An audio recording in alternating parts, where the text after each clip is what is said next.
S আলমের কাজের মেয়ের অ্যাকাউন্টে 1 কোটি টাকা। এস আলম নামে একজন ব্যবসায়ী শেখ হাসিনার অত্যন্ত ঘনিষ্ঠ। তাকে বাংলাদেশের প্রায় অধিকাংশ ব্যাংক কেড়ে নিয়ে তাকে দেওয়া হতো, অনেক মিডিয়া কেড়ে নিয়ে তাকে দেওয়া হতো। কি ছিল সে? আজকে তো তার আমরা অনেক কিছু প্রমাণ পাচ্ছি কেন দিয়েছে। তাদেরকে বাংলাদেশের বিভিন্ন ব্যবসায়ী প্রতিষ্ঠান দিয়ে তার মাধ্যমে তিনি বিদেশে টাকা পাচার করতেন। যদি কোনোদিন পালিয়ে যেতে হয় তাহলে সেই এস আলমের লোকেরা, এস আলম যে টাকা পাচার করেছে এই টাকা পাচারের অংশ তো শেখ হাসিনা পাবে। আজকে এস আলমের কাজের মেয়ের অ্যাকাউন্টে 1 কোটি টাকা, তার কাজের মেয়ের অ্যাকাউন্টে 1 কোটি টাকা, এবং কাজের মেয়ের স্বামীকে একটি ব্যাংকের সিনিয়র প্রিন্সিপাল অফিসার করা হয়েছিল।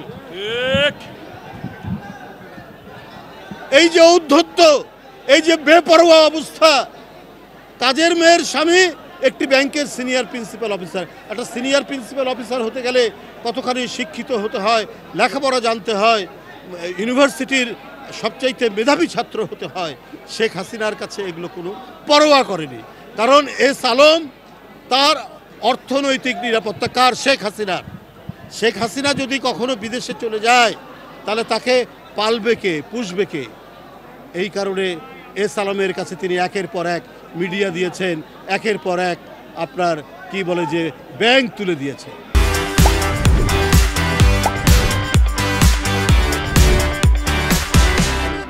এইভাবে আরও কিছু ব্যবসায়ী প্রতিষ্ঠান আছে। আজকে আপনার কি বলে যে তাদের ব্যাগ থেকে, তাদের থলে থেকে একের পর এক বিড়াল বের হচ্ছে। বন্ধুরা আমার, মালয়েশিয়ার শ্রমবাজারে সিন্ডিকেট করা হয়েছে যে সেখানে যত শ্রমিক যাবে, ম্যান পাওয়ার এক্সপোর্ট হবে, এটা কয়েকটা লোক ছাড়া পারবে না।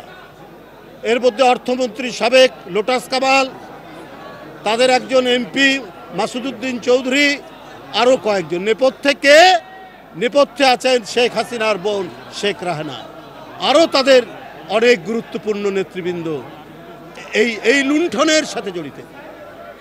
দেশের মানুষের টাকা তো শেখ হাসিনার না, কিন্তু তিনি অবাধে লুট করে বিদেশে পাচার করেছেন। তার লোকদের দিয়ে যত হরিলুট হয়েছে, যত টাকা পাচার হয়েছে, প্রায় 17,60,000 কোটি টাকা শেখ হাসিনার আমলে পাচার হয়েছে। সব শেখ হাসিনার নিজস্ব লোকজন, আত্মীয় স্বজন, মন্ত্রী এবং তার ব্যবসায়ীরা এর সাথে জড়িত।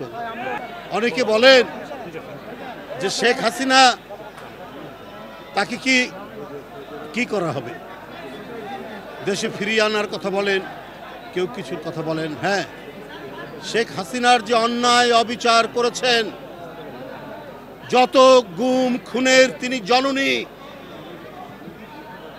এই মহিলার বিচার দৃষ্টান্তমূলক হওয়া উচিত, যাতে আর কেউ